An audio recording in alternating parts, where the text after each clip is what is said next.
dahil sa Pangulo, aksyon ang kailangan at di pamumulitika. Sa naganap na meet and greet kahapon ni Pangulong Marcos Jr. sa mga local government officials, binigyan diin ng Pangulo na hindi malilihis sa tamang landas ang bayan kapag ang pondasyong serbisyo ay pagtutulungan ng lahat at pagmamahal sa bayan. Ang nasabing pagtitipon ay nagpapatunay lamang na serbisyo sa taong bayan at kapakanan ng mga Pilipino ang pangunahing hangarin ng Pangulo.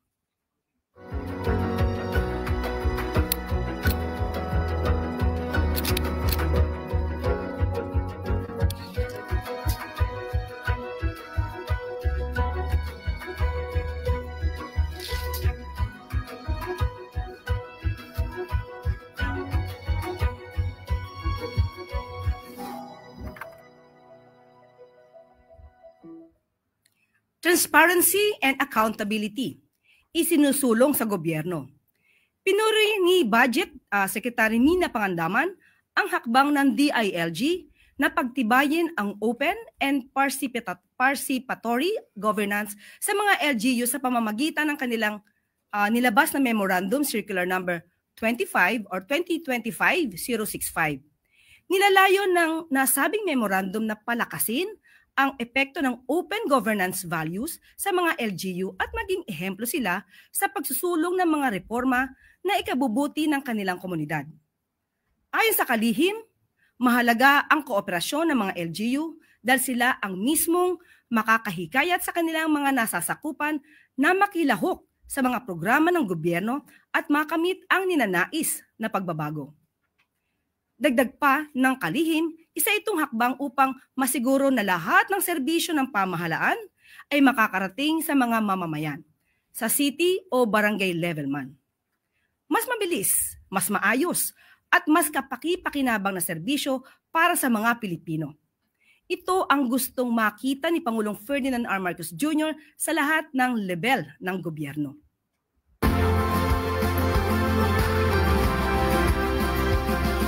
When we dream of a better world where governments truly serve the people, we start by opening doors to trust, to transparency, to collaboration. This is proof that when we act with purpose, governance becomes not just a duty, but a bridge between the government and the people.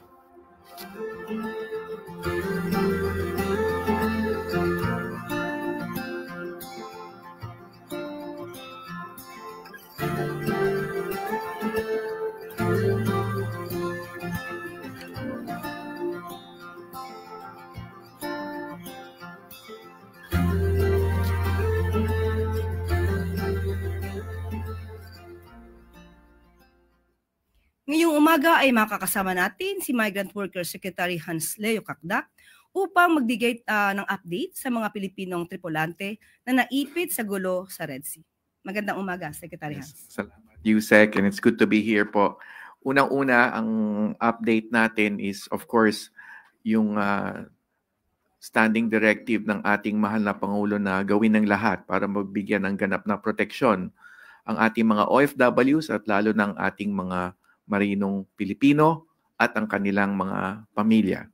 So, bunsod nito, yung update natin sa dalawang barko na inatake sa Red Sea ng mga Houthis.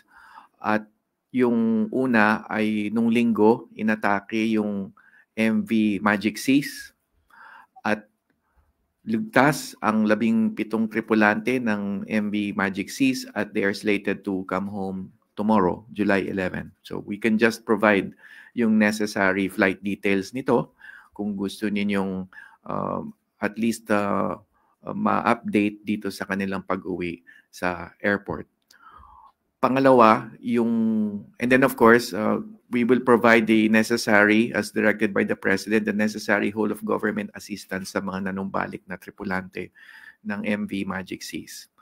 Pangalawa, itong MV Eternity Sea na inatake nung tumatawid ang huling oras ng July 7 until the early hours, midnight ng July 8. At ito ay isang barko, ang MV Eternity Sea, isang barko, bulk carrier na galing sa Egypt at nagpatuloy sa Berbera, Somalia, at patuloy sana at nag-unload ng kanyang cargo doon sa Berbera, Somalia, at patuloy sana sa Jeddah, Saudi Arabia.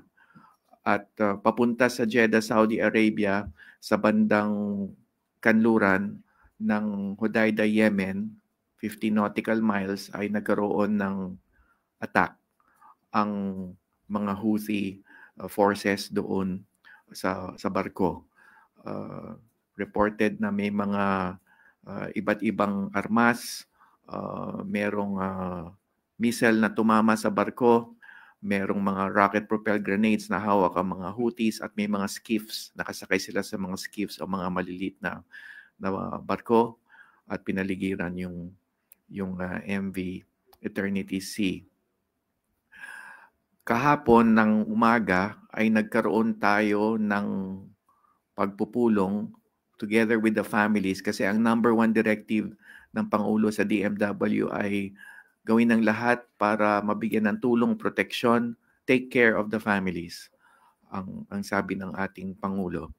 Kaya kahapon, it was the second meeting actually with the families, nagpulong na kami the day before. But kahapon ay ng umaga, nakipagpulong kami together with the manning agency at the ship owner. At ng umaga ng mga alas 8 hanggang alas 9, nalaman natin na may rescue efforts underway. Ngayon, nung bandang, so binigyan daan namin ang rescue efforts, no? Bigyan ng puwang, bigyan ng panahon para maisagawa ito. Nung bandang lagpas ng tanghali ay nakatanggap na kami ng ulat na lumubog yung barko ng MV Eternity Sea. At that time, kumpirmado na ito ng ating manning agent at ship owner, at pati yung ating defense attaché na kaugnayan din natin sa Bahrain. Yung defense attaché naman natin sa Bahrain na kaugnay sa United Kingdom Maritime Trade Organization or UKMTO. At kumpirmado ang paglubog gawa ng matinding tama nito sa barko.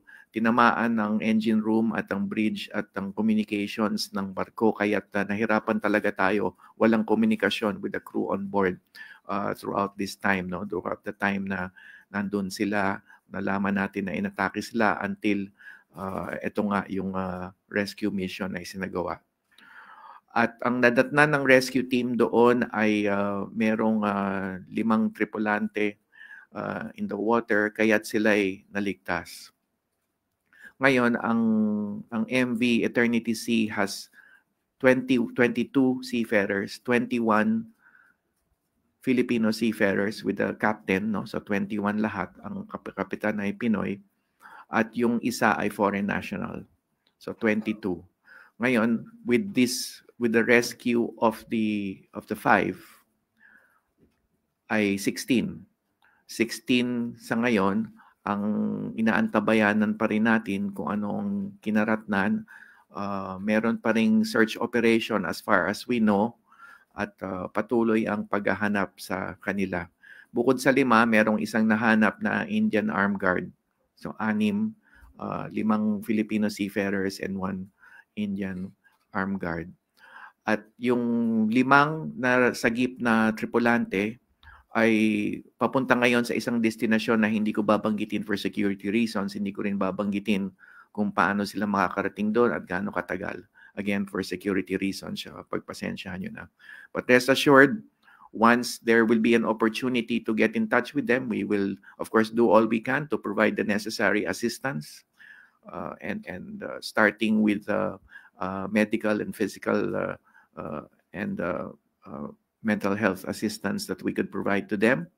And of course, to find out some details about what happened, particularly yung kinaratnan nung 16, At yung mga napapaulat sa international media na 4 na nasawi.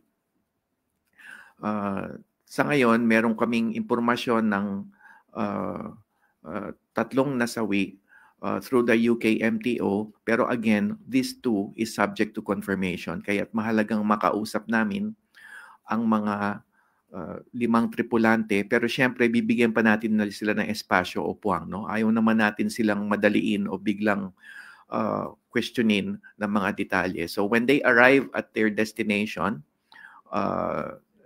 we will make sure that they go through the necessary protocols, medical protocols, and of course, time to rest and give them the adequate basic needs before we ask them. So there will be give and take some adequate time that is necessary bago natin sila makadaw palad at makausap. Lastly, ready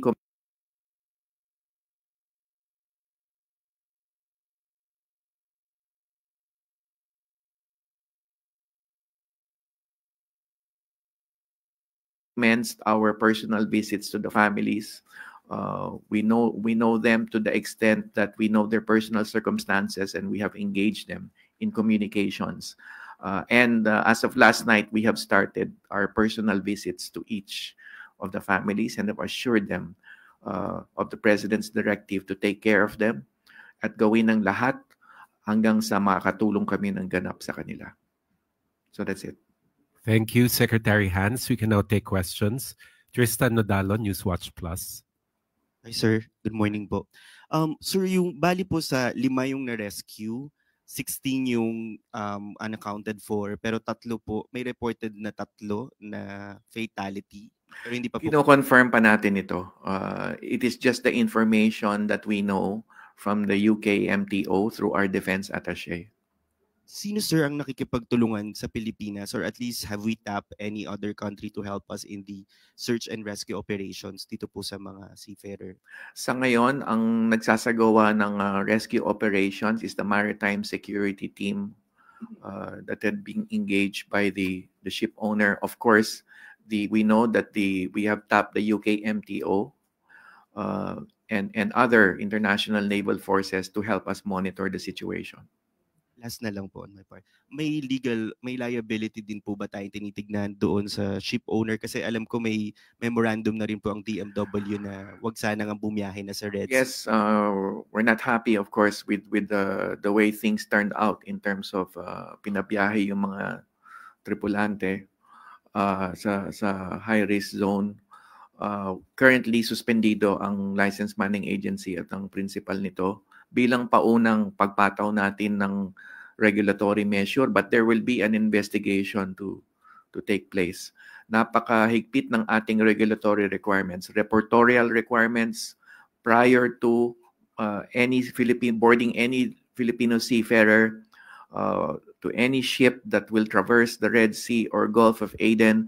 Meron pang kailangan i-submit na risk assessment, meron pang requirement ng armed guard at maritime security escort. And our initial investigation reveals that these were all not observed. At hindi lamang yun, 2 beses nag-traverse sa Red Sea.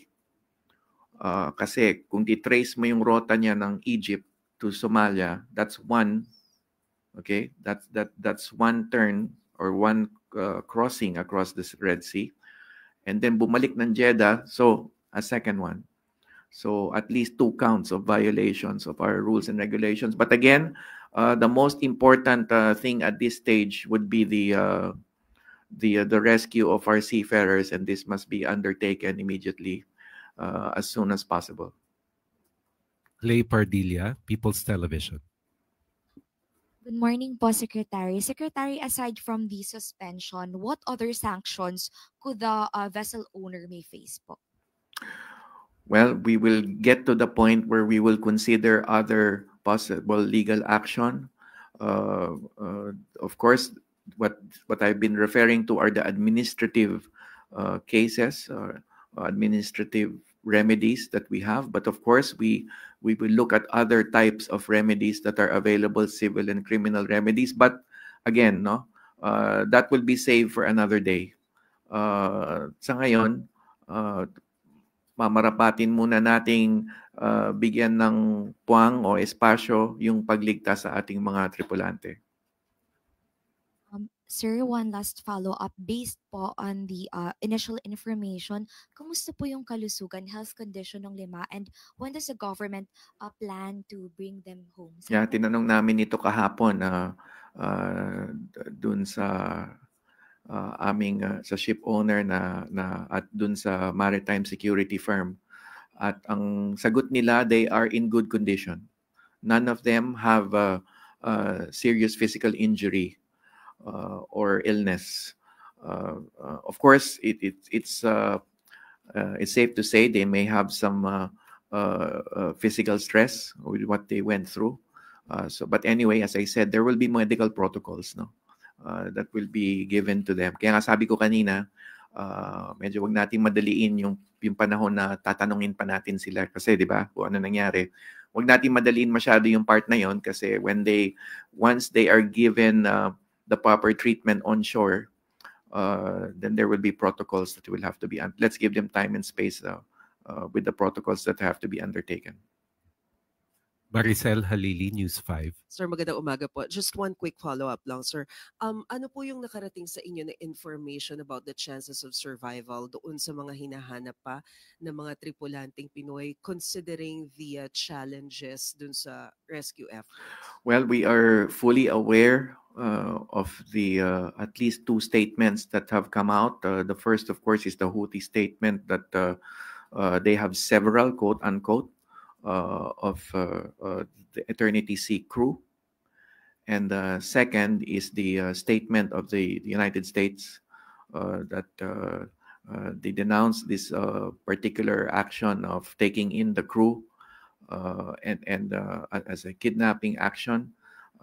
But in either case, we are still yet to confirm for ourselves whether indeed the Houthis have the rest of the crew. So this is something that is yet subject to confirmation, and we're working closely with the SecTes, Lazaro, and the DFA along these lines. Eden Santos, Net 25. Good morning po, Sec. Ito pong pangyayari na ito, hindi naman po siya magiging reason para po magpatupad tayo ng pansamantalang ipagbawal muna yung pagbiyahe ng ating mga Pinoy seafarers, especially po dun sa mga delikadong ruta. Well, sa ngayon, naghihigpit na kasi tayo in the sense that February 2024, in the sense that merong regulatory measures, yung binanggit ko kanina. One is all ship owners are asked or should divert their ships away from the Red Sea and Gulf of Aden. And in fairness, more than 50%. Many flags have already diverted their voyages, and we're thankful to these flags.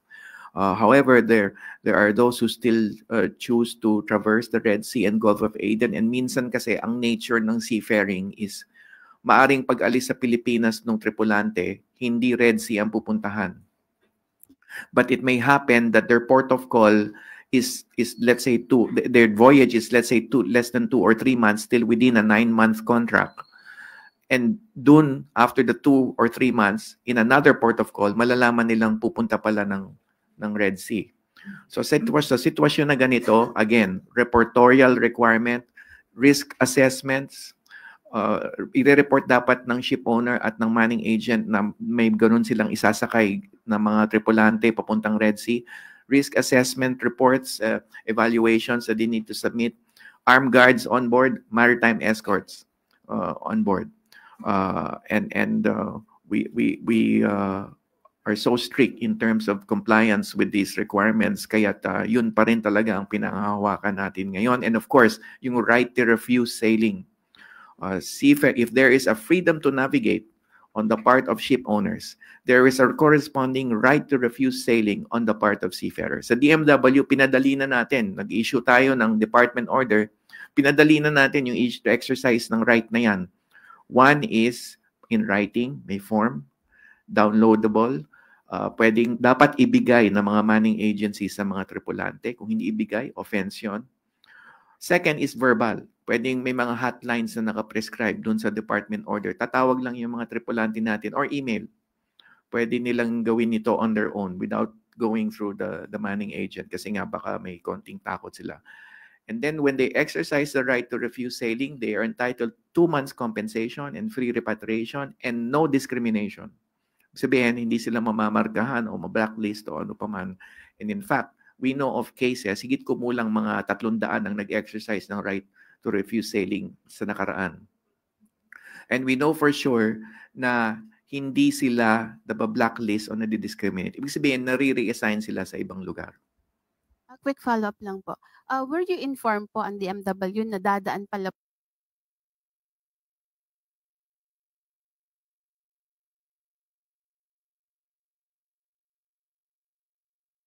po yung because of this. But there will be a more formal investigation that could, if found liable, possibly mete out a permanent penalty. Last question, Alvin Baltazar, Radio Pilipinas. Secretary, good morning po. Secretary, just to give us an idea, gaano ba ka-risky yung ruta ng Gulf of Aden saka Red Sea? Well, mula nung ang huling malubhang kaso natin dito was June 2024. We have had, of course, the 17 hostage seafarers na nakalaya nung early this year, nung Enero, but that case began with an abduction in November 2023. We have had another set of serious cases, 4 ang nasawi. June 2024 was the last serious case, and we have not seen any harm inflicted upon our seafarers since that time. So I could very well say that the regulatory measures were working up to the point of these two.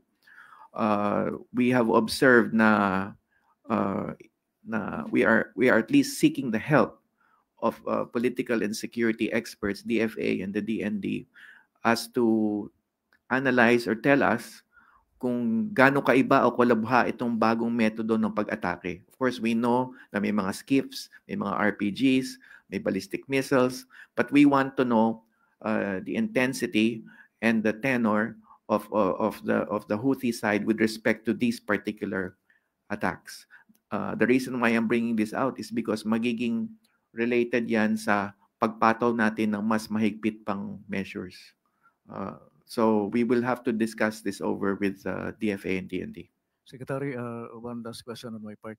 Sabi nyo, may directive si Pangulong Marcos na ibigay yung assistance doon sa mga pamilya. Specifically, ano yung mga form of assistance na... Well, sa ngayon, the most important and immediate from them, at least yung kanilang sinasabi sa amin, is yung rescue, yung safety. Understandably, di ba? At this stage, yung safety and kanilang pag-rescue would be first and foremost. There will be a proper time to provide all the necessary, at nasabi na rin namin sa kanila to, there will be a proper time to provide all the necessary assistance that we can provide. Financial, humanitarian assistance, medical and psychosocial counseling, and other forms of assistance that we provide through the whole of government interagency effort na inatasan ng Pangulo. DOH, DSWD, TESDA, and of course the DFA is there. Yusek Claire. Thank you, Sec Hans. Maraming salamat. At maaari na po akong tumanggap ng inyong mga katanungan. Maris Umali, GMA Integrated News.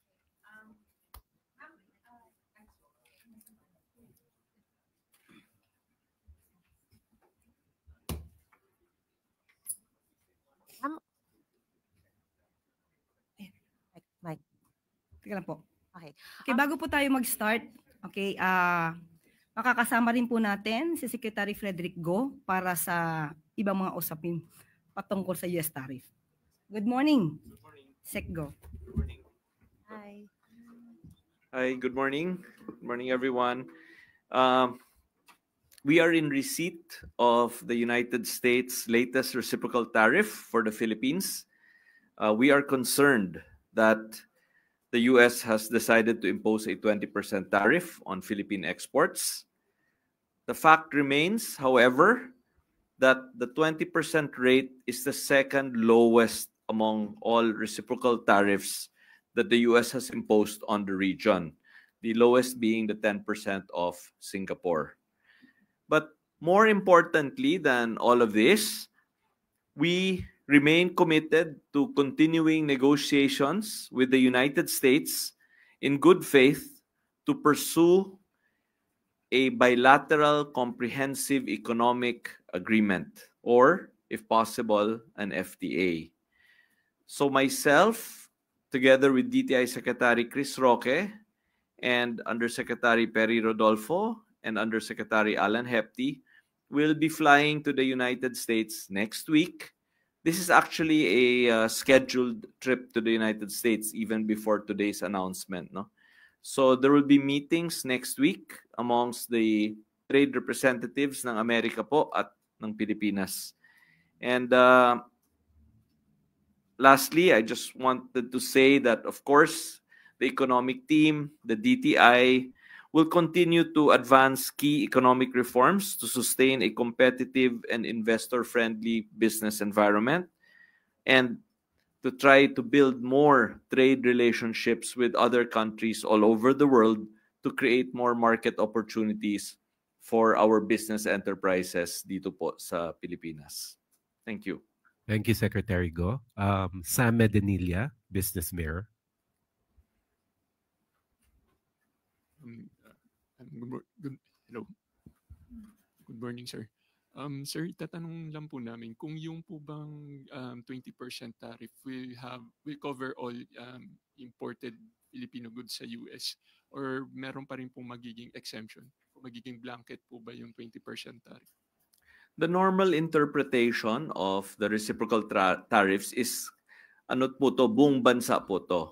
Pero ang ginawa po ng Amerika ay meron din sila mga specific tariffs for specific products. So those are still live and those still continue to exist. Although hindi po tayo masyadong affected nun because it covers mostly aluminum, steel, mga ganong klaseng produkto na hindi naman natin ine-export sa Amerika. Yung semiconductor and electronics po kaya? Oh, very good question. Our number one export sa Amerika ay semiconductors and electronics, no? And as of today, a very, very large part of that is exempted from the reciprocal tariffs. So, although nag-a-announce ang may mga feelers po galing sa Amerika na they are studying this, whether they will continue to keep them tariff-free or lalagyan po nila ng tariffs. Pero ang good news po sa atin sa ngayon ay karamihan ng ating exports ng semiconductors ay hindi covered ng tariffs. Tapos, last na lang po for my part. Aside po from dun sa talks with yung scheduled talks po nila sa US next week, meron other measures pa po ba na implement yung government para po either mapababa or matanggal yung tariff? Is the government considering a talk between President Marcos and Donald Trump regarding the issue? I will not comment on the last one kasi hindi po ako yun. Pero on at our level, the purpose talaga ng trip ay para harap-harapan na mag-negotiate. Kasi ang nangyari po after my last trip, parang nag-exchange lang ng email eh. So parang I think face-to-face meeting is far more effective. Thank you po. Louie Hofana, Business World. Good morning, Sec. Sir, last Monday, Yusek Claire said we were in a good position regarding the negotiations, but suddenly itinaas pa yung tariff. What do you think went wrong? I think this is I think there's some posturing here. I don't think I can comment further, but we will go there next week and we will try to bring this down if we can. But what I was trying to say in my statement earlier is more importantly than trying to bring down the reciprocal tariffs, kasi very lang po to, maliit lang na bagay to eh. Ang mas malaking bagay is if we can sign a free trade agreement or an FTA or a bilateral comprehensive economic partnership agreement. Dito po talagang makakahingi rin po tayo galing sa Amerika ng specific tariff concessions. For example, for our coconut industry, di ba? Kasi kung nagne-negotiate lang po tayo, example, mababa natin from 20% to 10%, meron pa rin 10% tariff ang coconut industry natin. Pero kung sobrang mahalaga ang coconut exports natin, pwede, in a bilateral negotiation, we can negotiate for, say, dropping that to, say, 0%. Because these are the industries that are important to us, di ba? So talagang, for me, our objective talaga is a bilateral economic partnership agreement, which the USTR has told us that this is a possibility. Sir, next week, pupunta po kayo sa US. Yes. Will we recalibrate our strategy from our earlier strategy? Ano-anong specific points ang ating papalitan or i-improve in order to get what you were saying, yung bilateral economic partnership? I think for us kasi very clearly the discussion on the reciprocal tariffs is just parang stage 1 eh. There's still a stage 2, which is the bilateral partnership agreement that we seek. And to us, ever since, it's very clear that this is the more important thing for us. And last na siguro, sir, Vietnam just managed to lower their tariffs to 20%. But unlike Vietnam, we are not an exporting country, sir. So how will this affect our competitiveness in the US market? Actually, Vietnam has two tariffs, no? Two tariff lines. We only have one tariff line, which is the 20%. Vietnam has two. It's 20% for all goods and 40% for all transshipment. So I think that the true tariff rate of Vietnam is somewhere between 20 to 40%, right? Let's say 30%. Pinili ko lang po yung gitna. But they have two tariff lines. We only have one. So I think we're still more competitive than Vietnam in that regard.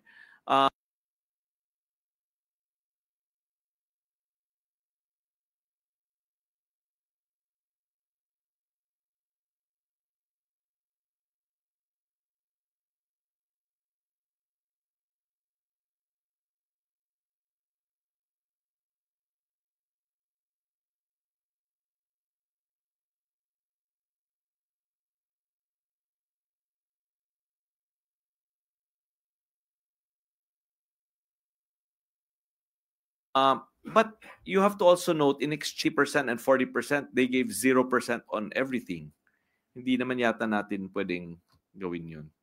And sir, last na sir, dahil nabanggit mo yung mga pinoprotektahan nating industriya, may meeting po ba tayo with stakeholders in the following weeks? Hindi na po. I think we've already done all of that in the past exercise. So we know all their positions already. Thank you, sir. Alexis Romero, Philippine Star. Good morning, Sec. Since natanong ng competitiveness, yung overall economic impact, if the 20%, no, we failed, halimbawa, assuming hindi natin yun nabago, ano po yung you mentioned before yung 17 minimal, yung 20 po kaya? Kino-compute po yan ngayon ng NEDA. Ang sabi po ng NEDA sa akin,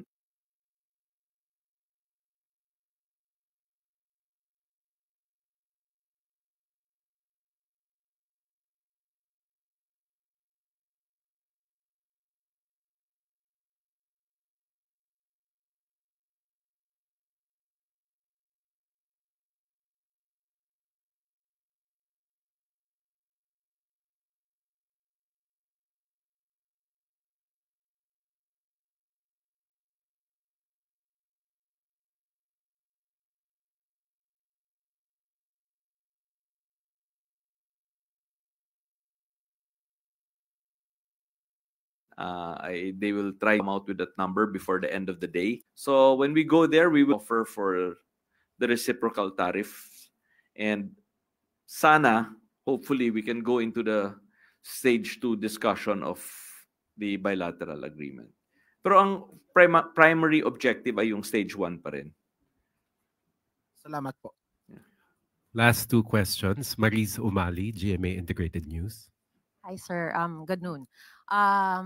How confident are we that we will be able to lower the tariff, considering that initially it is supposed to be at 17 and now it has been moved to 20%. And you mentioned something about posturing. How confident are we that after your talks with them, this will be at least softened a bit?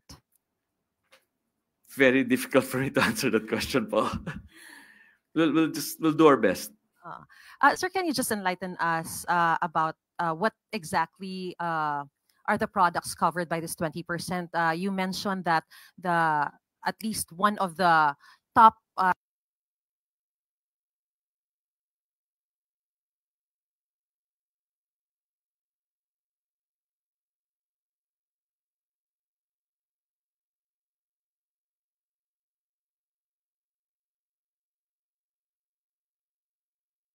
export products now covered by the 20% tariff. Now, based on the rule, America has sector-specific tariffs and sector-specific exemptions. So it has nothing to do with us. Oh. So the semiconductors that I'm talking about that are exempted is not because of us. It's because America chose to exempt certain semiconductor sectors because they deemed it important to their, for example, supply chain, or deemed it important to their national security. So they exempted certain semiconductor categories. And fortunately, suerte tayo that a lot of those that they exempted are actually our semiconductor exports to the United States. So the rest of the products are subject to the tariff. And considering that the U.S. is a top destination of Philippine exports last year, it has reached $12.14 billion, or 17% of our total merchandise exports of the country. How do you assess the effect of this 20% U.S. tariff hike on our economy, considering this is just a follow-up on what Ace already asked, that there are some economists who are saying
that.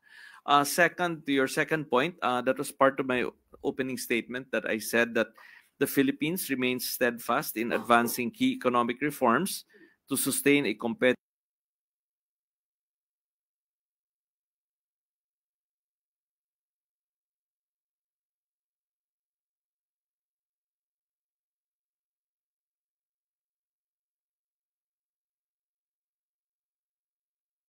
competitive and investor-friendly markets for our enterprises to export to.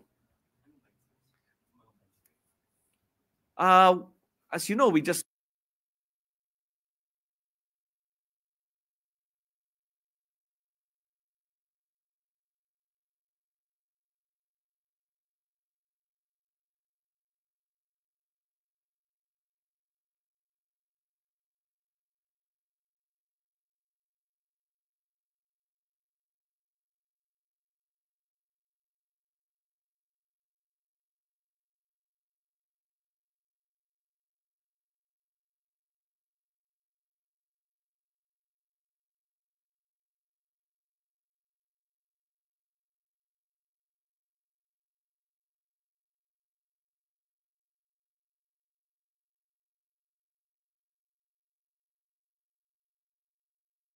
signed a trade agreement, free trade agreement. Response to this.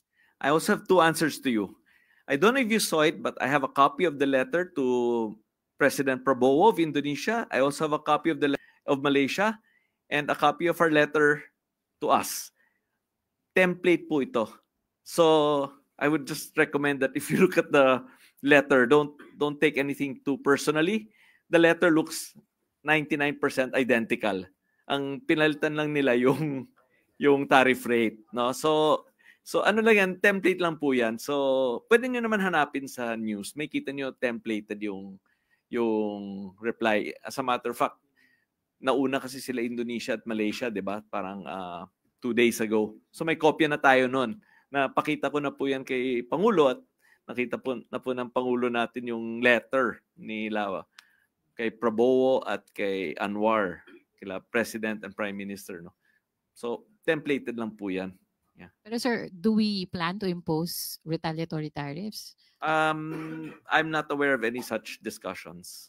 Tapos sinabi din sir dun sa letter, President Trump justified yung tariffs by citing many years of the Philippines tariff and non-tariff policies and trade barriers that created what he calls unsustainable trade deficits. Is this something that template po yan. Template din. Pero makikita mo rin yan sa letter niya sa lahat ng ibang pangulo. Okay, so ganun talaga yung tone niya, sir. Yan yung template. The letter is exactly the same for everybody. Pero is this something that we will also address as well as we continue our negotiations? You know, actually, since it's a template, I feel it doesn't really apply so much to us. But of course, meron silang mga asks, no, regarding that. Pero syempre, we have our own laws, we have our own constitution. We cannot just say, come in. We have a lot of laws to contend with. We have our own constitution to contend with. We have our own ways of doing business. So we cannot just lift all the barriers and say you're all, diba? Alam mo na, I think you know what that means, diba? Pero sir, in your negotiations with the USTR, meron ba silang specific na concessions na hiningi? I think they also have a templated wish list of many things. Pero for the Philippines here, can you share kung meron silang specific, especially for us? No, I don't think there's anything specific. Because I think all the specific items we were able to address naman eh. Yes, sir. Sorry, Mr. Secretary. Last na talaga. Chloe Hofana, Business World. Last na talaga, sir. Next week po, Secretary Rubio will be in Malaysia to meet with ASEAN ministers. Meron din po bang Philippine delegation pupunta doon to probably negotiate about the tariffs as well? I'm sorry, I'm not But I think you will see clearly that there is no such thing as a group negotiation. All the negotiations were bilateral in nature. Okay, sir. And ASEAN still stands po na no retaliatory from the bloc? I have not heard anything new from the ASEAN. Thank you po. Thank you. Thank you. Thank you, everyone. Thank you very much, Secretary Go. Thank you, ma'am. So we can now accept questions. Maris Umali, GMA Integrated News.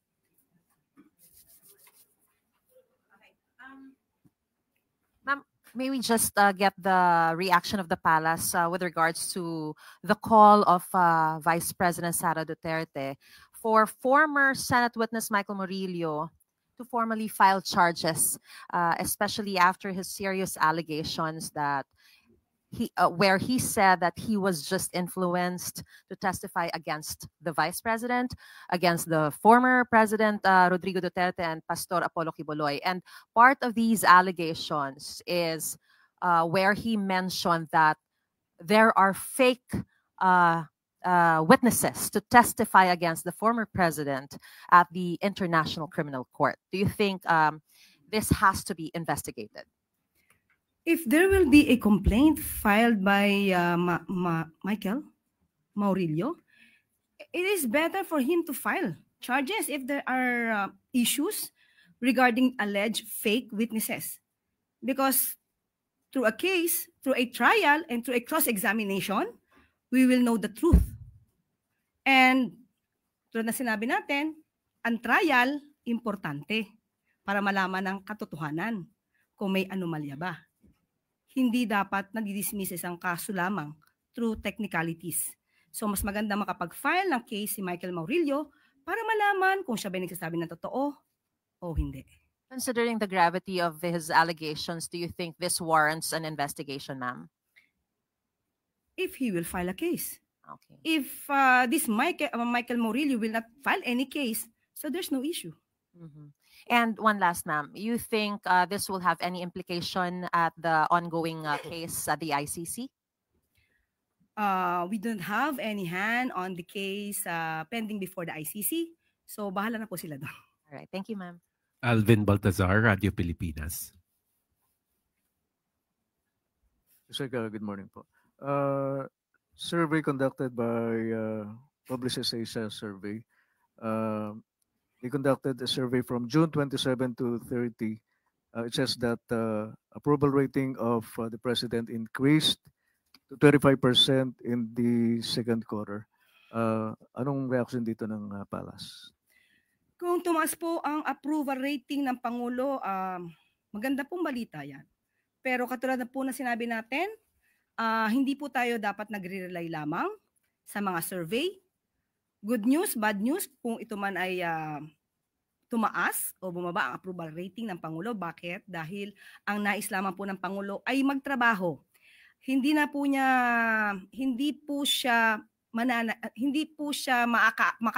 maapektuhan ng anumang survey. So, maganda po kung tumaas. Kung bumaba, syempre hindi maganda. Pero still, hindi po siya maapektuhan ng anumang numero patungkol sa survey dahil trabaho lamang po ang nais ng Pangulo para sa bansa at para sa taong bayan. Thank you po, Yusek. Leth Narciso, DZRH. Good afternoon, Yusek. Ma'am, has the President decided whether to approve or veto the proposed measure seeking to extend the term of office for barangay and SK officials and postpone the BSKE? Nung tinanong po natin kanina, wala pa po natatanggap na enrolled bill. Kapag ka po natanggap na po, pag-aaralan po yan mabuti para po mapirmahan kung dapat mapirmahan. Sang-ayunan kung dapat sang-ayunan. Sam Medenilla, Business Mirror. Good afternoon, ma'am. On a similar topic po, nakuha na po ba ng Office of the President yung enrolled copy ng Konektadong Pinoy Bid? Tinanong ko ulit. Pangako ko sa iyo, wala pa rin po yung kopya sa kanila. So hintayin na lang po natin. Sige po. Thank you po. Ann Soberano, Bombo Radio. Yusek, good morning. Good afternoon. Ang Pilipinas po daw kabilang sa mga bansa sa Southeast Asia na most peaceful countries ngayong 2025. Ito po ayon sa Global Peace Index. Ito po ay isang report na produce ng Institute for Economics and Peace. Ano po ang reaction dito ng Palasyo? Muli magandang balita po yan. Dahil sa pagsusumika po ng pamahalaan ng Pangulong Ferdinand Marcos Jr., makikita po natin ang magandang epekto nito. Pero sabi nga po natin, dapat pa pong mas maging maganda ang pagbibigay ng magandang environment, peaceful environment sa ating bansa. At mas pag-iigihan pa po dahil ito po ay isang inspirasyon para sa administrasyon na pagbutihin pa na mas maging maganda pa ang tingin ng ibang bansa sa ating kalagayan dito sa Pilipinas. At yun nga po, sabi nga natin, hindi titigil ang gobyerno para paigtingin pa ang katahimikan dito sa bansa at mas maganda rin po na makasama natin lahat-lahat, pati po ang mainstream media, pati mga social media content creator na mas paigtingin pa natin at ipalabas natin ang good news kung ano yung ganda ng bansa at medyo iwasan natin yung negative para po ito naman para sa bansa natin.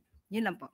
Yusek, dagdag ko lang. Ang mga ganitong data, paano po ba ito nakakatulong din bukod po sa peace and order natin sa issue pong pang-ekonomiya and investment? Kapag ka po kasi nakita po ng karatig bansa, ng ibang mga foreign nationals na ang bansa natin ay tahimik naman pala at ang hindi naman yung nakikita lagi nila na medyo negatibo sa mga news, mas makakaakit po tayo ng mga turista papunta sa ating bansa at ito po ay makakapag-generate ng income at at the same time makakapag-generate din po ng investment. So pagpupursigihin po talaga ng pamahalaan na mas pagandahin pa po ang tungkol sa kagandahan at katahimikan ng bansa Last two reporters, Maricel Halili, News 5. Yusek, magandang tanghali. Yusek, in response to your statement na aksyon, hindi bakasyon, the newly appointed spokesperson of the Office of the Vice President, former Yusek Ruth Castelo, mentioned na kapag pinagbatayan naman kasi yung konstitusyon, hindi naman daw talaga ganun kadami yung may enumerate na mandato ng OVP. And the job of the Vice President is almost the same din naman sa Presidente. So ano po ba ang gustong makita ng Malacanang na supposedly ay ginagawa ng Vice Presidente? Hindi naman po siguro din kasama sa mandato ng Presidente na laging personal trip or nagbabakasyon. Hindi po natin siya hinahanapan ng anumang trabaho. Huwag na lang po niyang pintasan ang pamahalaan dahil ang Pangulo nagtatrabaho. Huwag niya po sanang parang ipangalandakan sa buong mundo na ang Pangulo ay walang direksyon. Dahil makikita po natin kung saan patungo ang gobyernong ito, kung paano magtrabaho ang Pangulo, lahat halos ay tinutulungan. Magsasaka, mangingisda, mga estudyante, at marami pang iba. So kung di naman po siya ang magsasalita patungkol sa ginagawa ng Pangulo, hindi naman din po makakarinig ng anumang komento mula sa atin. Yusek, with the appointment of former Yusek Ruth Castelo, do you see this as in a way a battle of among spokespersons? No, I don't think so. Bakit may battle? It's all about facts, truth, transparency. Tristan Nodalo, Newswatch Plus. Yusek. Siguro medyo related na lang din po doon sa tanong ni Mase on having, ano pong may papayo nyo na lang doon kay Yusek Castelo bilang spokesperson. And sabi niya rin po, she will not be an attack dog and will just report on sa mga nagagawa ng OVP. Hindi siya attack dog. Definitely, VP Sara doesn't need anymore an attack dog. Hindi niya na po kailangan ng isang attack dog. So, you know what I mean? Okay na po? Para sa mas mabilis na driver's license renewal, sa administrasyon ni Pangulong Ferdinand R. Marcos Jr., hindi na kailangang pumila pa sa LTO ang mga magre-renew ng kanilang driver's license sa ilalim ng online driver's license renewal system ng DOTR. Kasama sa online application process ang online driver's education program at telemedicine sa pamamagitan ng eGov.ph app. Nangangahulugan lamang ito na kaya na ang digital driver's license renewal sa loob lamang ng 15 minutes at may option pa ang mga motorista na ipa-deliver sa kanilang bahay ang kanilang mga lisensya. Patunay lamang ang programang ito na sa ilalim ng Marcos administration, hindi imposible ang pagbibigay ng mas mabilis at mas magaan na serbisyo para sa bawat Pilipino sa ilalim ng bagong Pilipinas.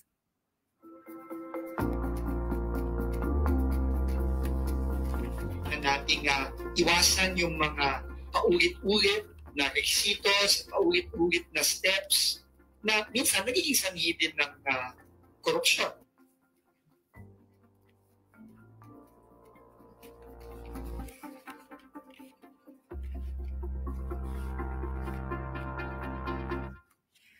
At bago po yan, mayroon lamang po tayong nais liwanagin. At ito po ay patungkol sa naging report ng PIDEA tungkol sa 4,027 barangays na clear sa panahong July 2022 hanggang May 2025. Tandaan po natin, may certain period. Yung sinasabi po na 20,000 plus na na-clear na barangay, maliwanag po na yun po ay as of June 2025. So maliwanag po na ang binanggit po natin ng 4,027, kahit kayo po ay magtanong sa PIDEA, yan po ay galing sa kanila at hindi po to kung saan lamang hinugot dahil ang pinapatungkulan po natin ay yung panahon po ni Pangulong Marcos Jr. Kung meron 20,000 plus po as of June 2025, yan po ay total na sang-ayon sa PIDEA ay barangay cleared, na drug cleared. At hindi lamang po sa panahon ni Pangulong Marcos, kundi pati po sa mga nakaraang administrasyon. Dahil as of 2003, or rather October 27, 2003, sinimulan na po itong Barangay Drug Clearing Program. Kumbaga, noon pa po ito ginagawa, pero noong 2017 po, nagkaroon na po ng muli ng bagong data, then nagkaroon ng mga panibagong guidelines. So, yung pag sinabi po natin na 20,000 plus, hindi po yun lamang sa panahon ng Pangulo Marcos Jr. So, sana po maliwanag tayo doon dahil maliwanag din po yung pagkakasabi natin sa ating pag-uulat. At ito naman pong tungkol sa ibinigay po ng PIDEA, maliwanag din po na natapos ang report sa pahina 37 at kung meron man pong naidagdag na ibang blanco, maliwanag din po na ang tinapos na report na ibinigay ko po sa inyo ay nasa page 37 lang. Kung bakit natin na ibigay yung ibang mga walang laman, dahil ayoko pong pagdudahan ninyo ako dahil sa pagkakaprint po, yung page po nakalagay 37 of 74. So kung ibibigay ko lamang sa inyo po ay magtatapos sa 37, ito po makita po kung saan po yung pinaka-ending. So, dapat dito lang po talaga. So, kung hindi ko po ibibigay lahat, baka pagdudahan nyo ako na meron akong itinagong dokumento. So, lahat po ng 74 na papel ay ibinigay ko sa inyo para hindi po kayo magduda. Ngayon, nasabi po yata ng Vice Presidente na ito ay fabricated. So, since kung siya po ay uuwi na ngayon, maaari naman din po niyan tanongin ng PIDEA para sa authenticity ng report na ating ibinigay. Para mas maliwanag lamang po. Kasi ayaw natin sabihin na itong binigay natin ay fake news. Ang mandato nga po natin ay kalabanin ang fake news. Kaya po nililinaw ko po sa inyo. So kung hindi ko po ibibigay sa inyo lahat ang mga pahina, baka sabihin nyo, inedit ko pa. So muli, kung may panahon po ang Vice Presidente bago po siya pumunta, nasa Netherlands po at after niya pumunta sa South Korea, kung hindi ako nagkakamali, pwede naman po niya itong tanongin sa PIDEA dahil siya naman po ay Vice Presidente para malaman niya kung authentic yung ibinigay ko sa inyong record. Okay. May mahalaga pa po tayong isang announcement. We are pleased to announce that President Ferdinand R. Marcos Jr. has appointed Mr. Dave Gomez as Secretary of the Presidential Communications Office and Attorney Sharon Garin as Secretary of the Department of Energy. Secretary Gomez brings decades of experience in journalism, government and corporate communications, having served as a senior reporter, Director General of the Philippine Information Agency and Communications Director at PMFTC Incorporated. Secretary Dave will ensure clear and truthful government messaging for every Filipino. Secretary Garin is a lawyer and CPA with extensive public service experience, having served as a multi-term Iloilo representative and DOE Undersecretary with a strong background in energy policy and legislation to advance accessible, reliable, and sustainable energy for our people. We look forward to their leadership as we strengthen government communications and secure our country's energy needs under bagong Pilipinas. Si Secretary J po ay magiging miyembro po ng Board of Directors ng MECO.